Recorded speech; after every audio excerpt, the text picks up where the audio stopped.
I gave away my only warm jacket on the coldest morning of the year, not knowing I had just stepped into a story that would change my life forever. The air that morning cut through everything, through fabric, through skin, straight to the bone. The kind of January cold that made the city feel quieter, almost frozen in place. And I remember pulling my coat tighter around me as I hurried past the park, counting the minutes until I could get back indoors, back to something warm, something safe. But then I saw her, sitting alone on a metal bench dusted with frost, her shoulders hunched, her hands bare, her posture too still for someone just waiting, and something about it made me stop even though I knew I shouldn't. Even though I had my own problems waiting for me just a few blocks away, bills I couldn't pay, a job that barely held together, a life that felt like it was slipping through my fingers one quiet day at a time. She didn't look up when I approached, not at first, and I noticed how thin her coat was, how it barely covered her arms,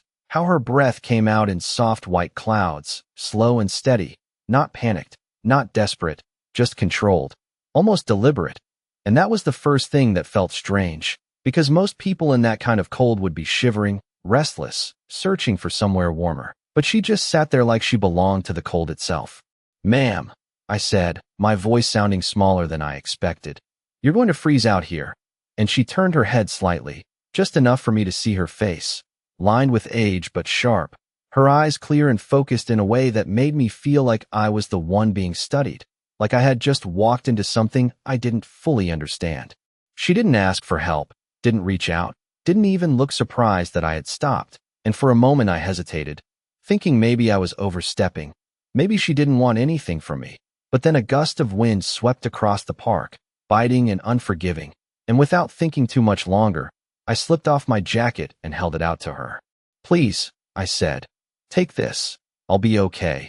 Even though I wasn't entirely sure that was true even, though I could already feel the cold pressing closer the moment the warmth left my shoulders. She looked at the jacket, then back at me, and there was something in her expression that I couldn't quite place, not gratitude, not relief, something quieter, deeper, like recognition. And when she finally took it, her fingers brushed mine, steady and warm in a way that didn't match the weather, and she said, very softly,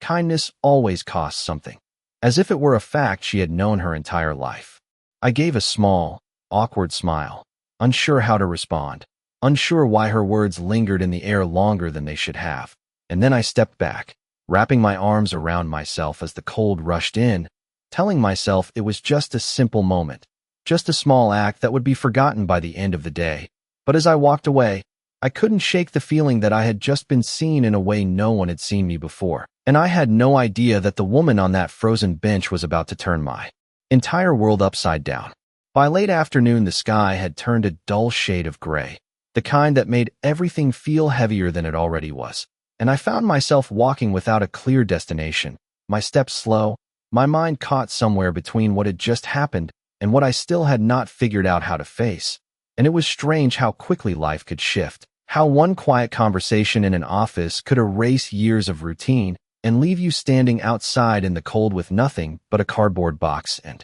too many thoughts. I ended up back near the park without really deciding to go there, as if my feet had chosen the place before my mind could catch up, and I stopped at the edge of the walkway, looking toward the same bench where I had seen her the day before, half expecting it to be empty, half hoping it would not be, but it was just a bench again, still and ordinary, a thin layer of frost catching the fading light. No sign that anything unusual had ever happened there at all. I let out a quiet breath, part relief, part disappointment, and stepped closer, my hands tucked deep into the sleeves of my sweater as the cold pressed in, sharper now without the distraction of movement. And I sat down slowly, placing the box beside me, staring ahead at nothing in particular, trying to gather my thoughts into something that made sense. People passed by in the distance, bundled in coats, talking softly, moving with purpose, and I wondered what it felt like to have somewhere certain to go, something stable waiting at the end of the day.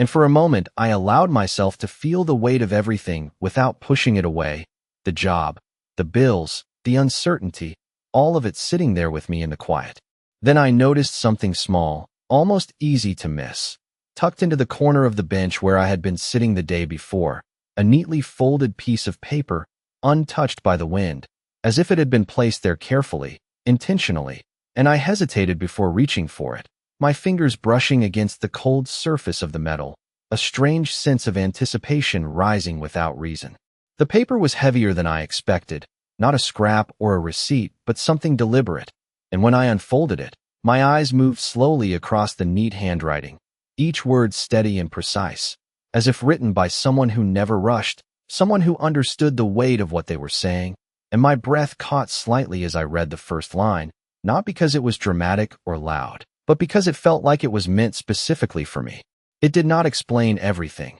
It did not offer answers in the way I thought I wanted, but it carried a quiet certainty that settled into something deeper than confusion, something that felt like the beginning of a shift I could not yet define. And as I sat there, holding that piece of paper in the fading light, I realized that the moment from yesterday had not ended when I walked away. It had only just begun. I read the note again, slower this time, as if the meaning might change depending on how carefully I moved through each word. And there was something about it that did not feel random, not like something forgotten or left behind by accident, but something placed with intention, something meant to be found. And the more I looked at it, the more I felt that quiet pull in my chest, the same feeling I had when she looked at me the day before, like I was standing at the edge of something I did not yet understand. The message was simple, almost understated, but it carried weight in a way I could not ignore, an address written neatly at the bottom, along with a time. Nothing more,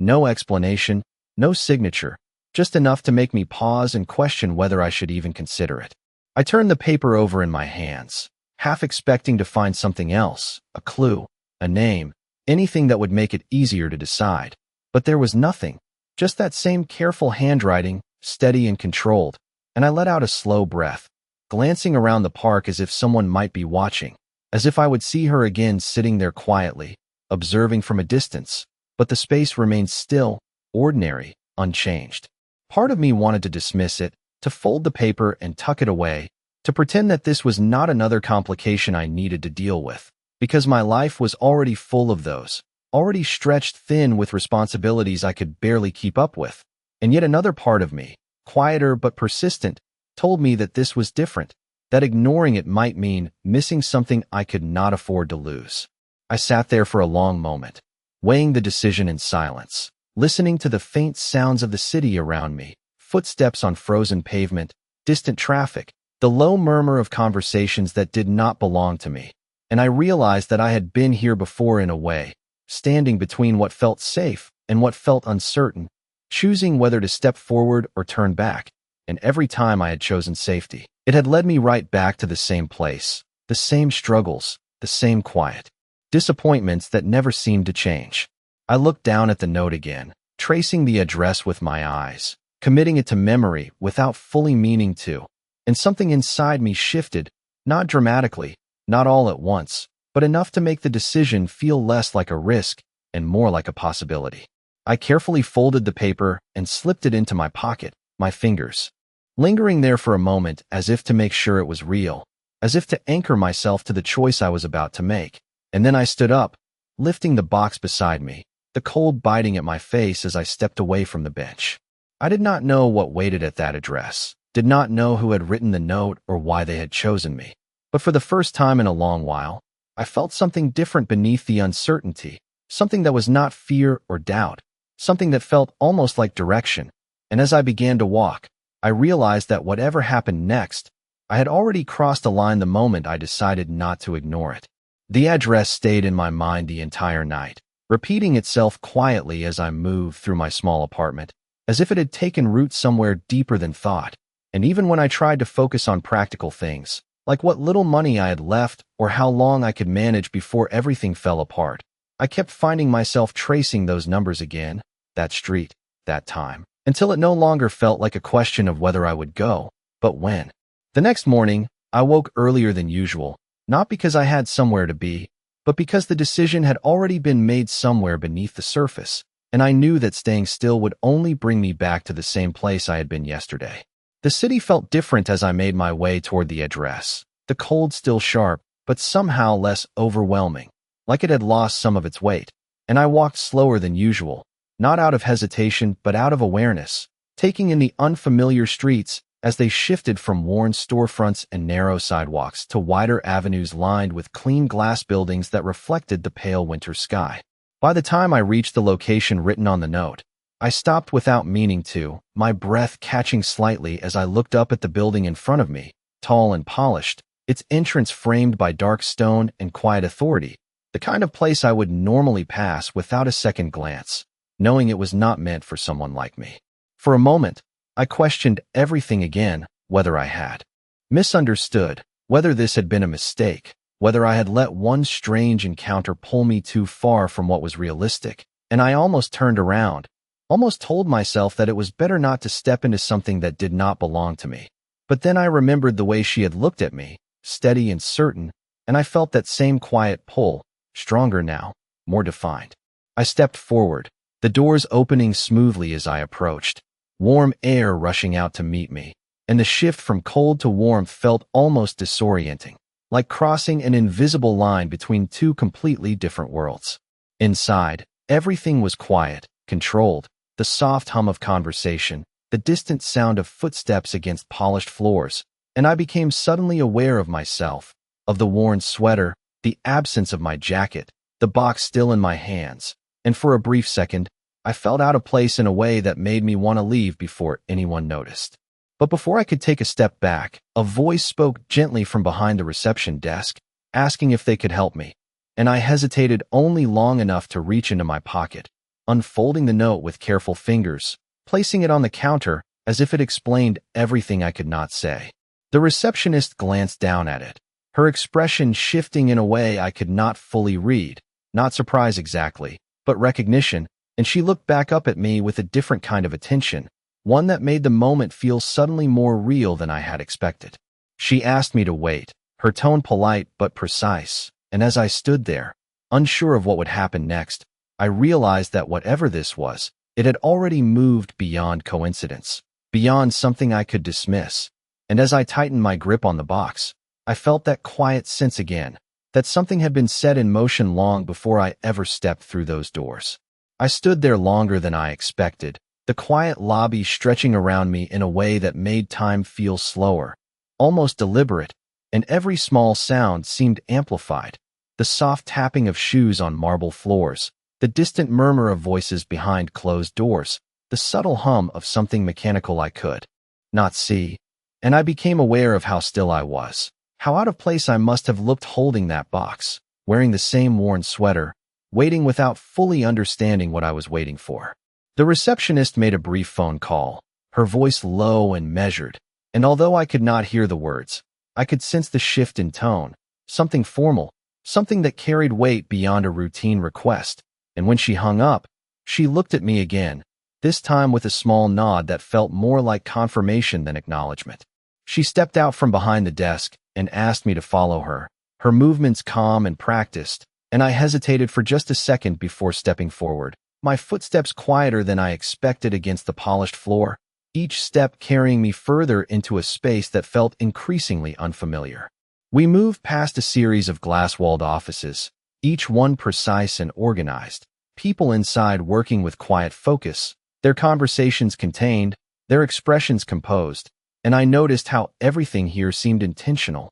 nothing out of place, nothing uncertain, the complete opposite of the life I had left just hours before. The elevator doors opened with a soft chime, and we stepped inside, the enclosed space suddenly narrowing the world down to just the two of us and the faint reflection of myself in the mirrored walls. And for a brief moment, I caught my own eyes, noticing the tiredness I had grown used to, the quiet resilience that had carried me this far, and something else beneath it, something I could not quite name. The elevator moved smoothly upward, the numbers lighting one by one, and I felt that same anticipation building again, not sharp or overwhelming, but steady, like a tide that had already decided where it was going. When the doors opened, the atmosphere shifted again, quieter, more contained, the hallway ahead lined with darker tones, softer lighting, a sense of privacy that felt deliberate, and we walked toward a set of double doors at the far end. The receptionist stopped there, turning to me with a calm expression, and said that someone was expecting me, her voice carrying a certainty that made it clear. This was not a mistake, not a coincidence. and she opened the door just enough for me to step through. I paused at the threshold, my hand tightening slightly around the edge of the box, feeling the weight of everything that had led me here, the cold morning, the bench, the note, the decision to come, all of it narrowing into this single moment, and then I stepped inside. The room was larger than I expected, but not overwhelming. Its design simple and refined, and at the far end, seated calmly as if she had been there all along, was the woman from the park, her posture straight, her presence unchanged, except now there was nothing about her that suggested vulnerability or uncertainty, only quiet control, and she looked at me the same way she had before, steady and knowing, as if she had been waiting for this exact moment to arrive. I did not speak right away, and neither did she, and for a moment the silence between us felt heavier than any words could have been, not uncomfortable, not tense, but deliberate, as if she was giving me time to understand what I was seeing before anything else needed to be said. She was no longer the fragile figure on a frozen bench, no longer someone overlooked or dismissed, and yet nothing about her felt unfamiliar. The same steady gaze, the same calm presence, except now it was surrounded by an environment that matched it, a space that reflected control, influence, and something far beyond what I had first assumed. I set the box down slowly beside me, my hands adjusting to the absence of its weight, and I found myself searching for something to say, something that would make sense of the shift from yesterday to now, but the words did not come easily, and in the end, I simply said the only thing that felt honest, that I had not expected to see her here. She gave a small, knowing smile, not amused, not surprised, just acknowledging the distance between what I had seen and what was real,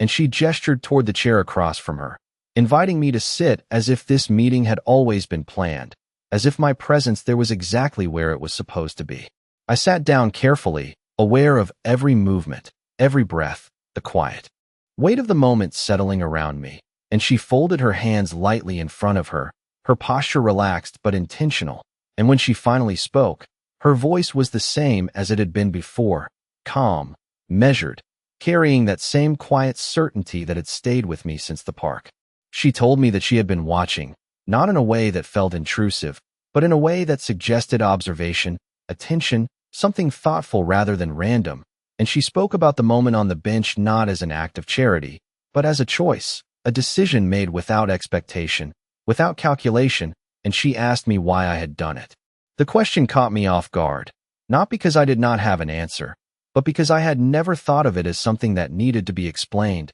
and I found myself searching for the right words, trying to express something that had always felt simple, that she looked cold, that it felt wrong to walk away, that sometimes you do something because you can, not because you gain anything from it. She listened without interrupting, her attention focused, absorbing every word as if it mattered more than I realized, and when I finished, she nodded once, slowly, as if confirming something she had already believed. Then she leaned back slightly, her gaze steady, and said that moments like that reveal more than any resume ever could. That character is not built in comfort, but revealed in quiet decisions when no one is watching. And as she spoke, I began to understand that this was not a coincidence, not a chance encounter that had somehow grown into something larger, but something intentional from the very beginning. She told me that the note had been meant for me, that the address was not random, and that the meeting we were having now was not about gratitude or repayment,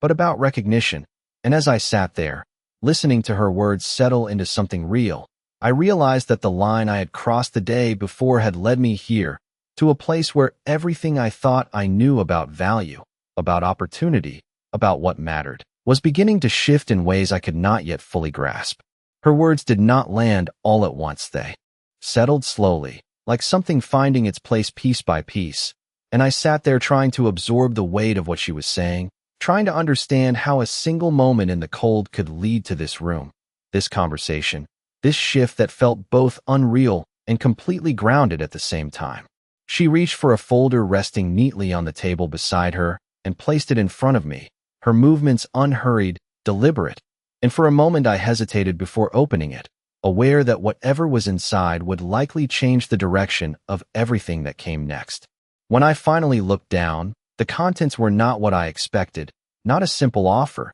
not a straightforward explanation, but something more layered, more intentional, outlining an opportunity that felt almost impossible compared to where I had been just a day before, a position within her organization, not entry level, not symbolic, but something built around trust, around observation, around the very qualities she had just described. I looked back up at her, searching for any sign that this was a test, a misunderstanding, something that would pull me back into what felt familiar. But her expression remained steady, patient, as if she already knew the questions forming in my mind. She told me that this was not about rewarding a single act, that kindness alone was not enough, but consistency, integrity, the ability to remain unchanged even when circumstances became difficult. Those were the things she valued. Those were the things she had been watching for. And she explained that what I had done on that bench was not rare because it was dramatic, but because it was quiet, because it came without expectation,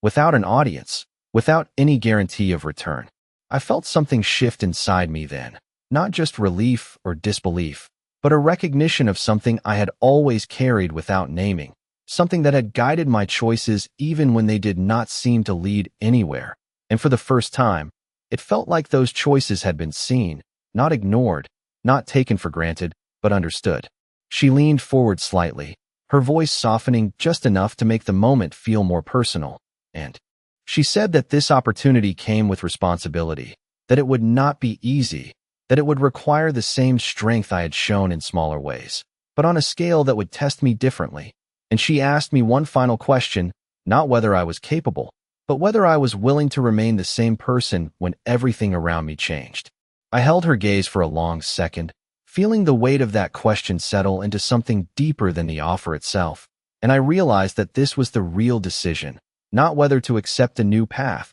but whether I could carry who I was into it without losing the part of me that had brought me here. I nodded slowly, not out of certainty, but out of something stronger, something quieter, and as I did, she gave a small, satisfied nod in return, as if that answer had been the only one that mattered. When I left the building later that day, the air was still cold, the city still moving in its usual rhythm, but everything felt different, not because the world had changed, but because I had stepped into it with a new understanding. And as I walked past the same park where it had all begun, I glanced toward the bench, now empty and still, and I realized that I had not saved someone that morning, not in the way I had thought. Instead, in a quiet and unexpected way, that moment had revealed something that had been there all along, something that had finally been seen.